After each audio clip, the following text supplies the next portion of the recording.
You notice this on a Tuesday, not all at once, just one person, your coworker Sarah. You are talking about the quarterly report and something makes you look at her eyes and you realize she has not blinked in 4 minutes. You know because you counted. You always count. You blink. She doesn't. You look away. You look back. Still nothing. Just open eyes. Perfectly still. Perfectly wet. Like someone painted eyes on a face and forgot to animate them. You tell yourself she was just distracted. You tell yourself people forget to blink sometimes. You tell yourself you are counting wrong. Then you look at the man across the office. Then the woman by the window. Then your manager walking past. None of them are blinking. Not one. You blink 3 times quickly just to feel the difference. Just to feel something move. You count the seconds since you last saw any of them blink. You get to 60 and stop because 60 is too long and you do not want to know what comes after 60. You go home. You tell yourself it was a long day. You tell yourself you are tired and your brain was manufacturing patterns that weren't there. You tell yourself this very specifically and very firmly because the alternative is something your brain will not let you finish thinking. Wednesday morning, subway. You watch the man across from you for 11 minutes. He reads his phone. He scratches his arm. He shifts his weight twice. He does not blink once. You count. You always count. 11 minutes. Not once. You blink. He looks up. Not at your face. At your eyes. Just for a second. Then back to his phone. But that second, that specific second of eye contact felt like being seen doing something you should not be doing. Like you had just broken a rule you didn't know existed. You get off one stop early. You walk the rest of the way. You count the people you pass. 47. You watch their eyes the way you have never watched anything before in your life. 47 people. Not one blink. Your eyes are watering from trying not to blink yourself just to see what it feels like. It feels like drowning very slowly. You get to work, you sit at your desk, you open your laptop, you type one email and delete it. You type it again and delete it again. You are trying to decide if you should tell someone. Then you realize the problem. Tell who? Tell one of them. Tell someone whose eyes have not moved in 2 days. Tell someone who will look at you the way the man on the subway looked at you. Like you just broke a rule. So you don't tell anyone. You do the only thing that feels safe. You start watching. Carefully. Precisely. You make a list. Not on your phone, but on paper. Because paper doesn't have a camera. You write down everything you have observed. No blinking. Eyes always slightly wider than normal.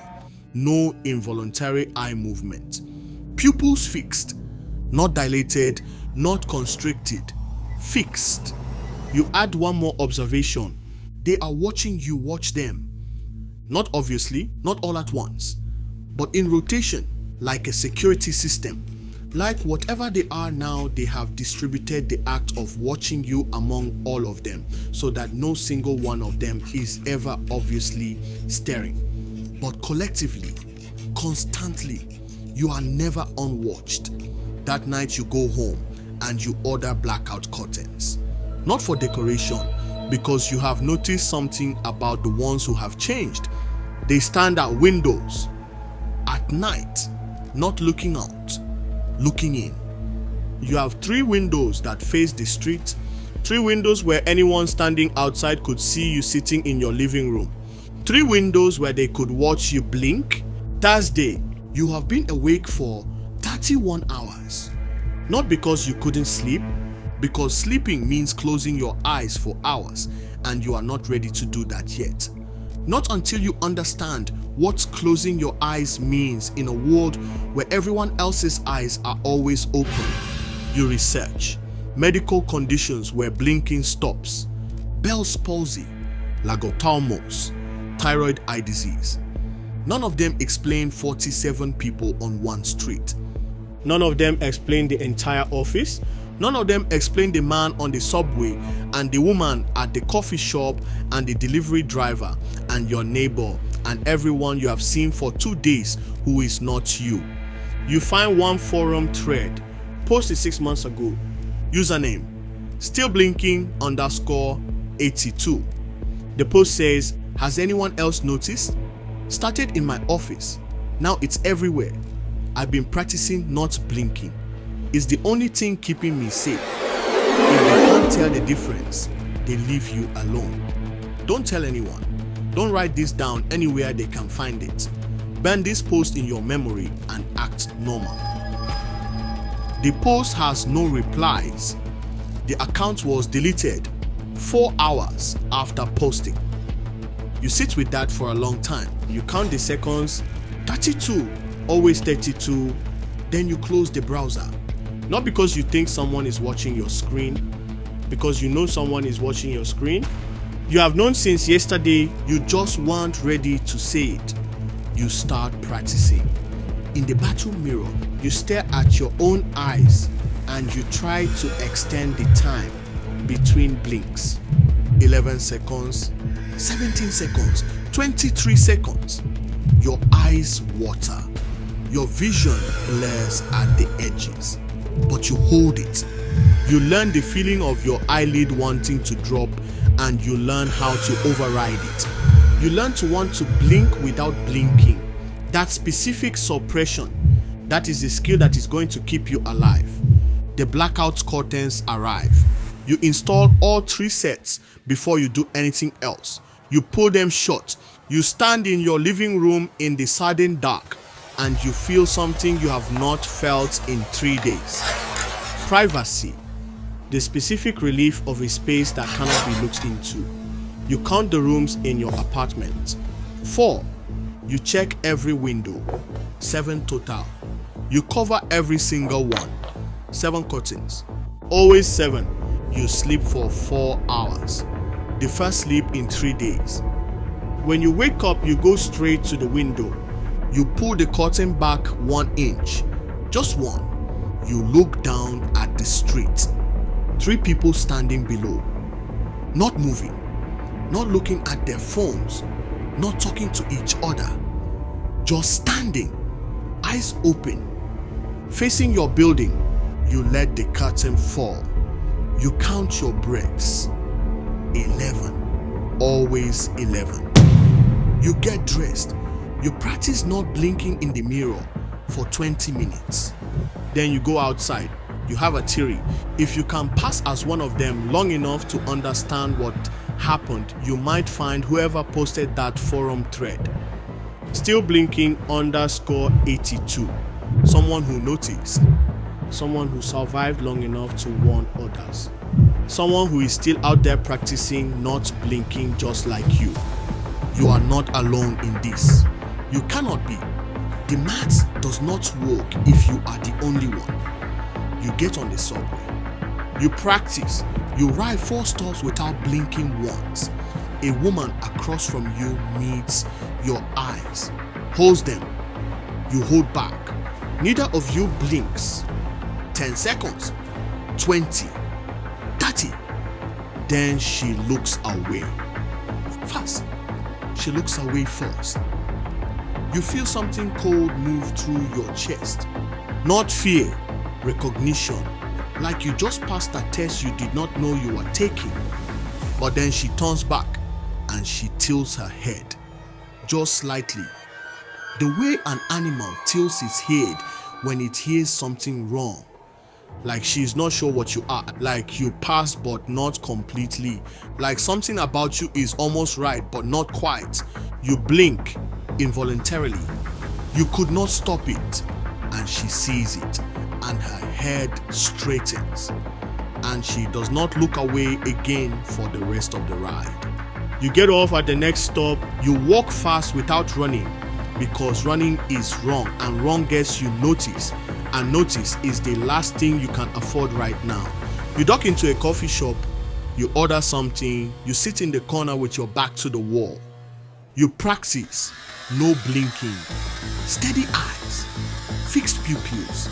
You count the people in the coffee shop, 11. None of them are blinking, but none of them are watching you either. You passed, barely, but you passed. You stay in the coffee shop for 2 hours. You watch how they move, how they order, how they sit. They do everything a person does. They talk, they type, and they drink their coffee, but nothing is involuntary. Every movement is chosen, deliberate, like someone gave them a list of human behaviors and they are walking through it methodically. No fidgeting, no sighing, no unconscious self-touch, no blinking. You realize something. The things that make us human are not the big things, not the conversations or the decisions or the emotions. The things that make us human are the small involuntary ones. The blink, the sigh, the way your hand goes to your face when you are thinking without you telling it to, the way your eyes move when you remember something. All of that is gone in them, and the absence of it is the most frightening thing you have ever sat across from. You go back to work on Friday. You have been practicing for 48 hours. You sit at your desk. You get through the morning without blinking in front of anyone. Your eyes are red. Your vision is slightly blurred at the edges, but you get through it. At lunch, Sarah sits across from you. The same Sarah who started this, who you caught not blinking on Tuesday. She looks at you and says, "Your eyes look tired." You say, "A long week?" She nods. She looks back at her food. You passed. But then she says something else. Without looking up, quietly, like she is saying it to her sandwich, not to you. She says, "You're getting better at it." You stop breathing for 3 seconds. You count. 3. Then you say, "At what?" She looks up. Her eyes are completely still, completely open. She says, "Pretending."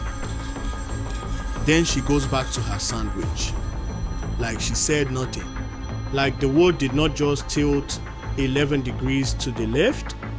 You spend the afternoon trying to understand what she meant. Either she knows you are pretending and she is warning you that you are not fooling them, or she is pretending too.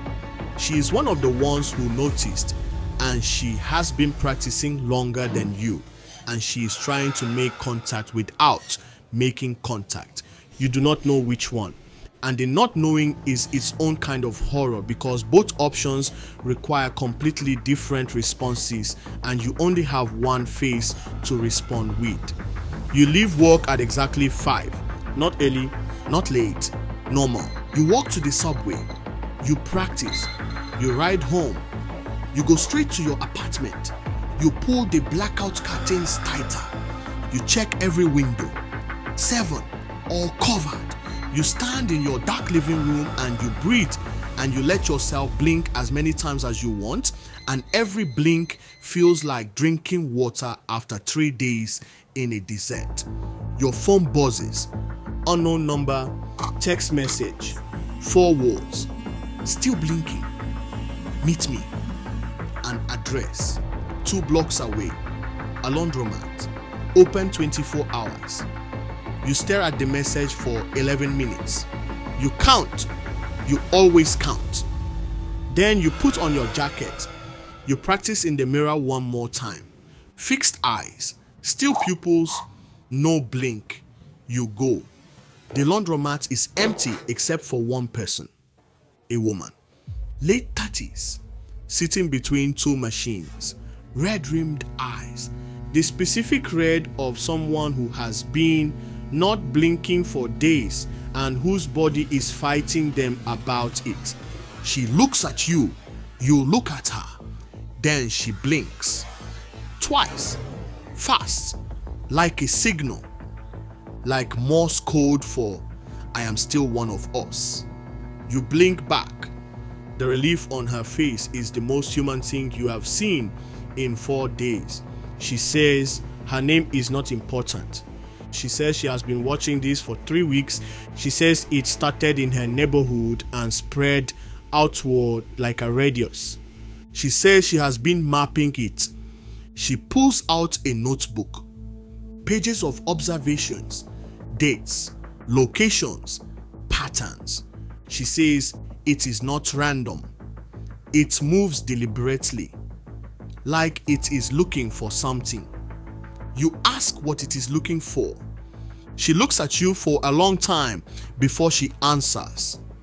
She says, the ones who notice. You sit with that. The ones who notice. You think about the man on the subway who looked at your eyes when you blinked. You think about Sarah saying you are getting better at pretending. You think about the 3 people standing below your window at night, not looking at your building, looking at your specific windows, the ones you have now covered with blackout curtains. You think about what they would have seen if you hadn't covered them. You sitting in the light, blinking, being exactly what you are, visible. The woman, you start thinking of her as 32 because that is how many days she says she has been tracking this. Tells you what she knows. It spreads through eye contact. Not always, not guaranteed, but sustained eye contact with one of them for more than 30 seconds significantly increases the risk. The man on the subway, the woman in the coffee shop who tilted her head. Every time you held someone's gaze, you were rolling a dice you didn't know you were holding. She says the curtains were the right instinct. She says darkness is the one environment where they lose their advantage. Their eyes are always open, but open eyes in complete darkness see the same as closed ones. The blackout curtains do not just hide you, they level the playing field.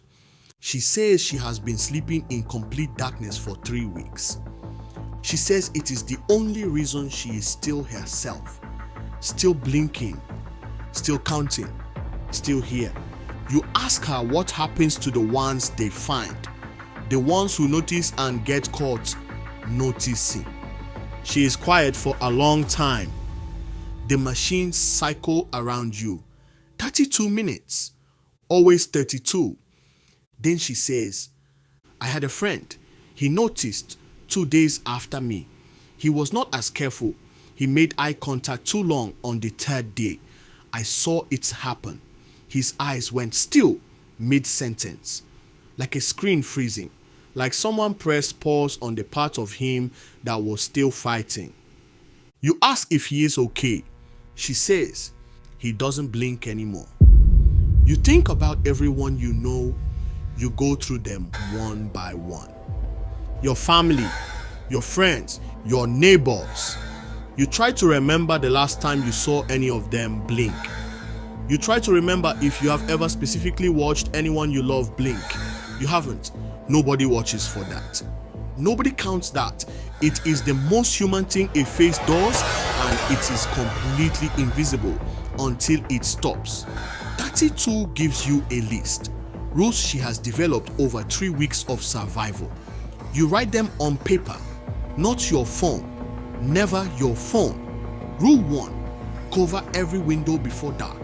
Blackout curtains, every single one. Check them every night. 7 windows, always 7. Rule 2. Practice not blinking for 30 minutes every morning. Build the muscle, build the control. Rule 3.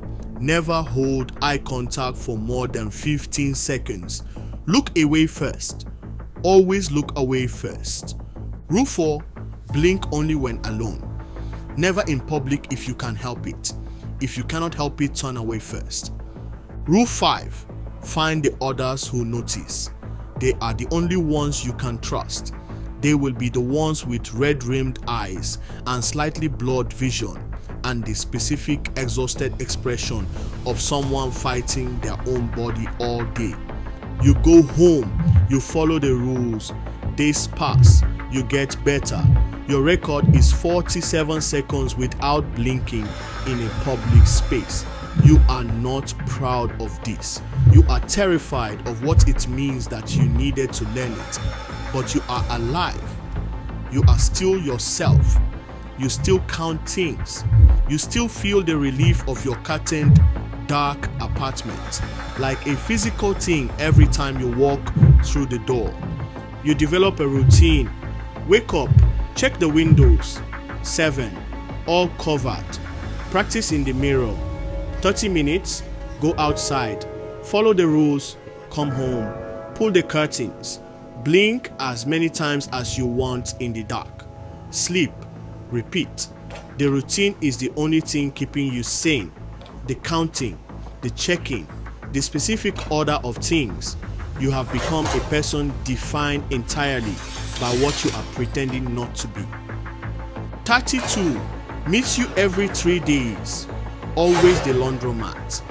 Always between the machines. Always she blinks twice when she arrives, so you know it is still her. You do the same. That double blink has become the most meaningful greeting you have ever exchanged with another human being. It means I am still here. I am still myself. I am still the one who notices. I am still counting. She tells you the radius is expanding. What started in one neighborhood is now citywide. She has been tracking reports online, forums, anonymous posts that disappear within hours. People describing exactly what you experienced, the sudden awareness, the counting, the practicing, the curtains, all of them finding the same solutions independently because the solutions are logical, and logic is one of the things that has not been taken from you yet. She shows you a map. The expansion is not random. It moves in a pattern, radiating outward from a central point. She has calculated the center. It is a building, glass fronted, reflective. Every window a mirror from the outside. You ask what kind of building? She says it used to be an office complex.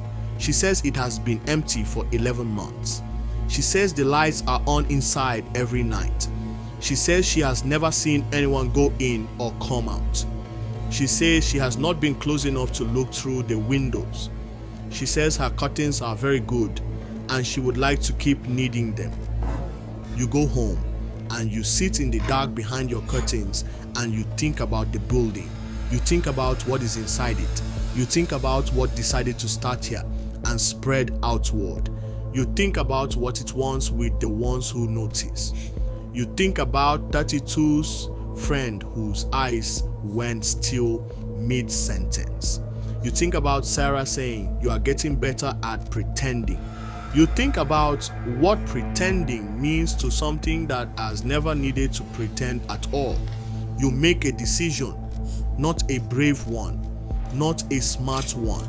The kind of decision you make at 3 a.m. behind blackout curtains after 11 days of pretending to be something you are not. You are going to go to the building, not inside, just close enough to see, just close enough to understand what you are pretending for, because surviving without knowing what you are surviving feels like running in the dark, and you have been running long enough that you need to know the shape of what is behind you. You tell 32. She is quiet for a long time while the machines cycle. Then she says, "If you go, you cannot blink at all, not once. From the moment you can see the building to the moment you cannot see it anymore. One blink in their line of sight and they will know you are not one of them. And then you will not be coming back to tell me what you saw. You say you understand." She says, "You don't, but you will." You go on a Wednesday night, 2 weeks since Tuesday, since Sarah's unblinking eyes across the desk. You walk to the building. You practice the whole way. Fixed eyes, still pupils, no blink. You turn the last corner and you see it. Glass fronted, every window lit from inside. Warm yellow light. Like someone left every lamp on in every room, like whoever is inside wants to be seen. You walk past slowly, like you belong there, like you are one of them going somewhere with purpose. You look at the building from the corner of your eye, not directly, never directly, and what you see in those windows stops something in your chest for 3 full seconds. Not people, not the changed ones, not anything you have a word for, just shapes, standing at every window, facing out, still, watching the street, watching everything, watching you. You keep walking, you do not blink, you turn the corner, you walk 4 more blocks, you duck into a doorway, you blink 11 times in a row, fast and hard, and each one feels like surfacing from underwater. Your eyes are streaming, your vision is blurred, you lean against the wall and you breathe and you count your heartbeats. 133, always 133. You go back to the laundromat. 32 is waiting. She looks at your eyes. She says, you blinked. You say, after, not during. She nods slowly. She says, what did you see? You tell her, the shapes at the windows, every window. She writes it in her notebook. Then she says, they were not looking at the street. You say, what do you mean? She says, buildings like that, reflective glass. From inside, you cannot see out. You can only see in. They were not looking at the street. They were looking at the glass, at themselves. You think about that for a long time. Something that spread through eye contact, standing at mirrors, standing at reflective surfaces, standing at windows that show them their own image. You think about what a thing without involuntary movement sees when it looks at itself. No blink, no shift, no twitch. Perfect stillness reflected back at perfect stillness. You think about what that feels like. Then you stop thinking about it because some questions are doors and you are not ready to find out if there is a handle on the inside. 32 closes her notebook. She looks at you. She says, I need to tell you something I have been not telling you. You wait. She says, I have not been tracking this for 3 weeks. I have been tracking it for 4 months. I was not the second person to notice. I was the 11th, the ones before me. I found their forum posts. I found their deleted accounts. I mapped when they went silent. You ask what happened to them. She says, their accounts went silent. Then their addresses showed up on my map, inside the radius. Stationary, not moving for days at a time. You ask what that means. She says, it means they stopped going outside. It means something found them. It means we need to decide right now whether we keep hiding or whether we do something with what we know. The choice is this. You can keep hiding. Curtains, practice, rules. Survive indefinitely by pretending to be something you are not. Safe, invisible, alone, or you can use what you know.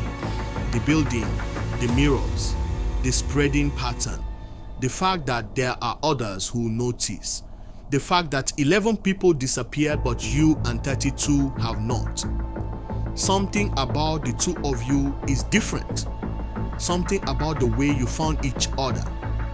Something about the counting and the cuttings and the specific discipline of people who have spent their whole lives paying attention to things other people miss. You ask her what she thinks the difference is.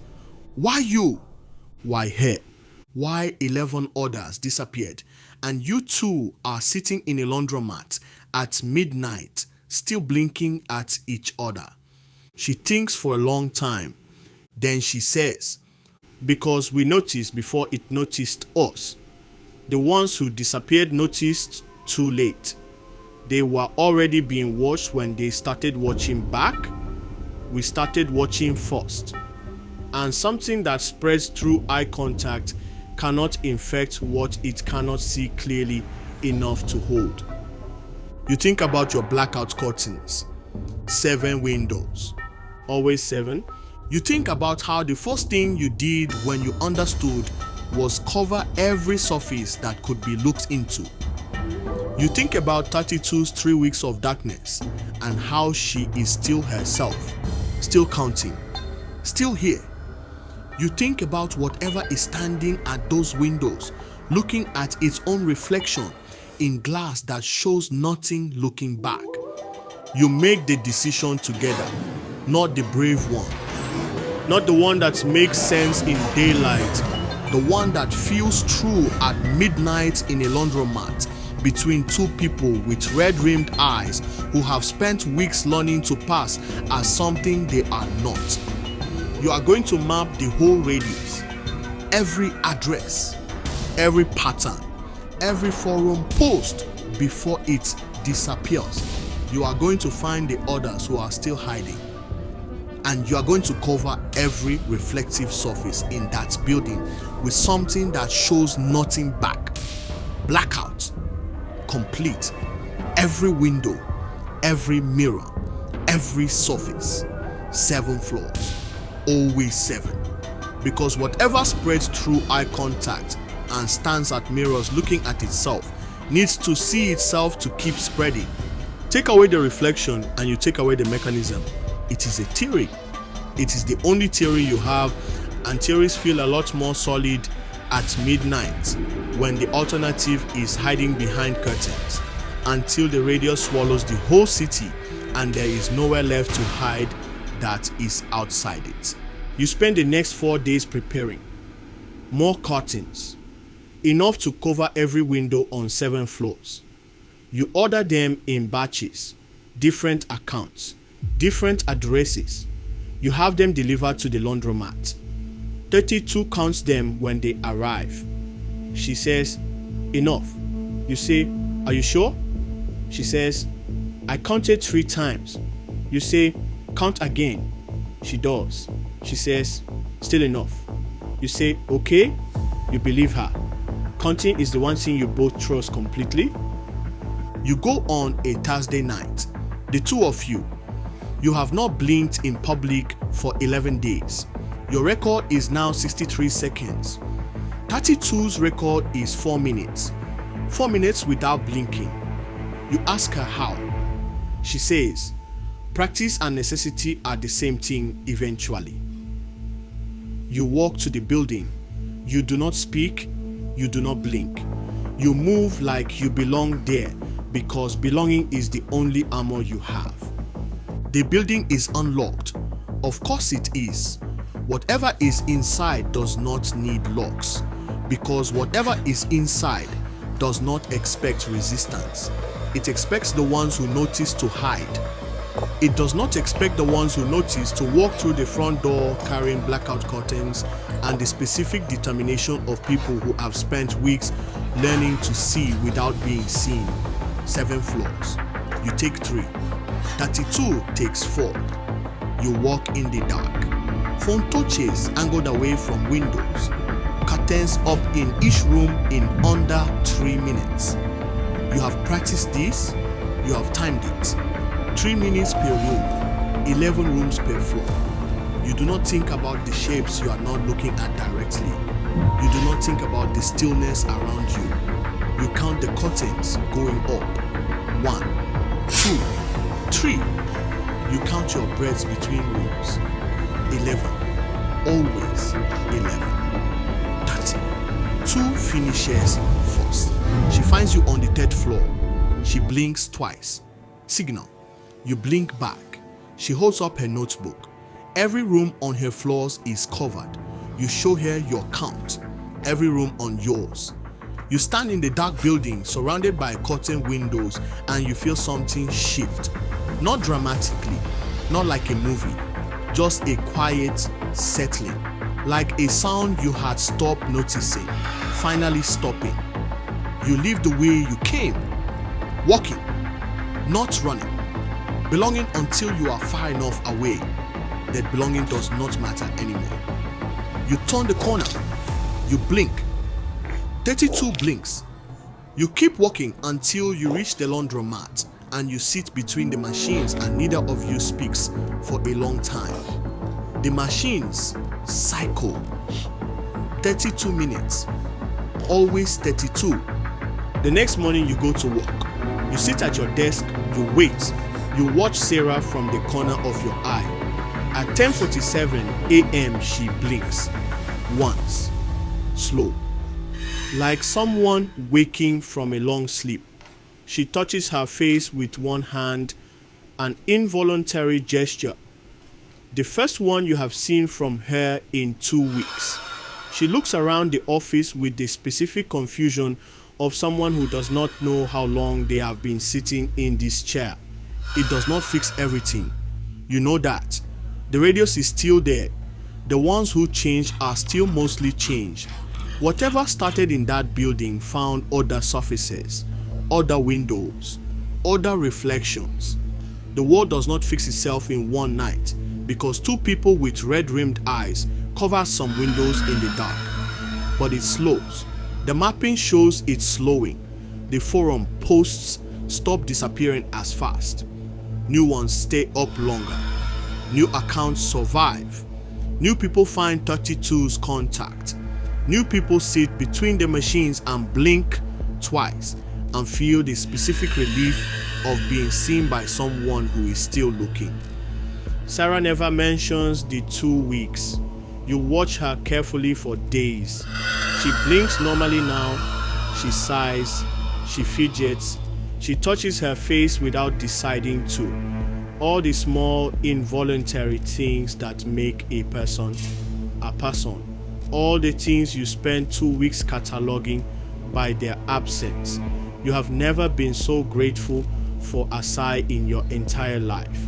You have never understood what a sigh means until you watch someone who could not sigh for 14 days finally sigh again. You still have the curtains up at home, all 7 windows.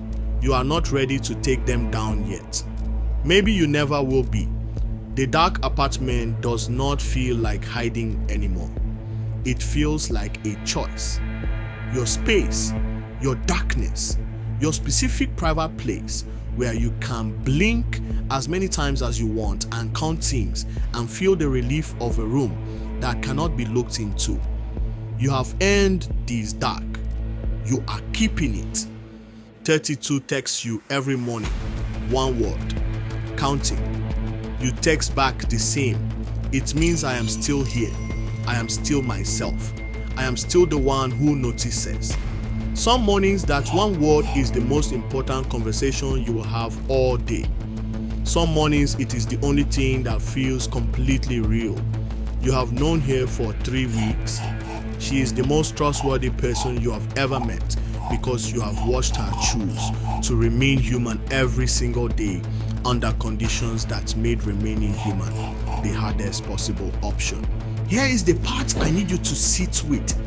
The curtains were not a metaphor. The darkness was not symbolic. The specific act of covering the windows, of making your space impossible to look into, was the most practical survival decision in the whole story. And here is what I think about now. How many of us are already being watched through surfaces we forgot to cover? How many windows are we leaving open in spaces where we think we are alone? How many reflections are we giving to things we have not thought to look at directly? I'm not telling you this to frighten you. I'm telling you because the instinct to cover your windows, to make your private space actually private, is one of the most rational responses to a world that has more eyes in it than we remember to account for. After I finished this story, the first thing I did was check my windows. Not because of what is in the story, because the story reminded me that privacy is not a default. It is a choice you have to make actively. Every window you leave uncovered is a window you chose not to cover. The curtains 32 and I use are linked in the description. Complete blackout, no light in, no visibility out. I put them in my own apartment after writing this. Not every window, just the ones that face the street, the ones where someone standing outside could see me sitting in my living room not knowing I am being watched. Those windows are covered now, and every night when I pull them shut, I feel the same thing the character in this story feels. The specific relief of a space that is finally actually mine. Drop in the comments right now, when did you last consciously watch someone blink? Not glance at their eyes. Actually watch. Count the seconds between blinks. Notice the specific rhythm of it. You have never done it. Nobody does until they have a reason to. Now you have a reason. Go look at the person nearest to you right now. Count. Tell me what number you get to before they blink. Tell me in the comments. I need to know if it is just me. I need to know if you are counting too. Subscribe, because the next story starts with something even smaller than a blink. Something you do every day without knowing you are doing it.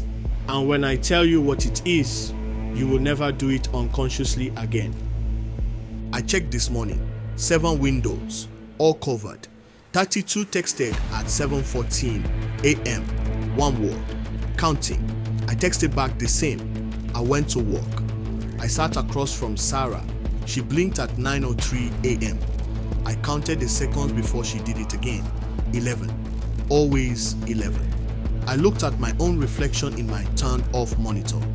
I held my own gaze. I did not blink for 30 seconds. Then I looked away.